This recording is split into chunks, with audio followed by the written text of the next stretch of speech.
आता नागपूरमधून एक महत्त्वाची बातमी आहे। समृद्धी महामार्गावर टोल कर्मचाऱ्यांनी अचानकपणे आंदोलन सुरू केलंय आणि त्यामुळे सध्या टोल वसुली बंद झालेली आहे।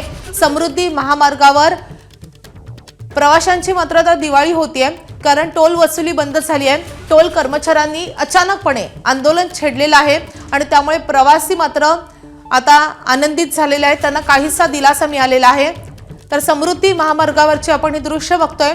समृद्धी महामार्गावरचे टोल हे सध्या बंद आहेत आणि त्यामुळे प्रवाशांना थेट कुठलाही टोल न भरता प्रवास करता येतोय। तर समृद्धी महामार्गावरच्या टोलचे कर्मचारी अचानकपणे आंदोलन करतायत। अचानकपणे त्यांनी हे सगळे टोल बंद करून आंदोलनाचा मार्ग स्वीकारलाय, ते आक्रमक झालेत आणि त्यामुळे आता प्रवाशांची मात्र चांगली चांदी होतीये, कारण प्रवाशांना कुठलाही टोल आकारला जात नाहीये। थेटपणे या टोल न भरता त्यांना प्रवास करता येतोय।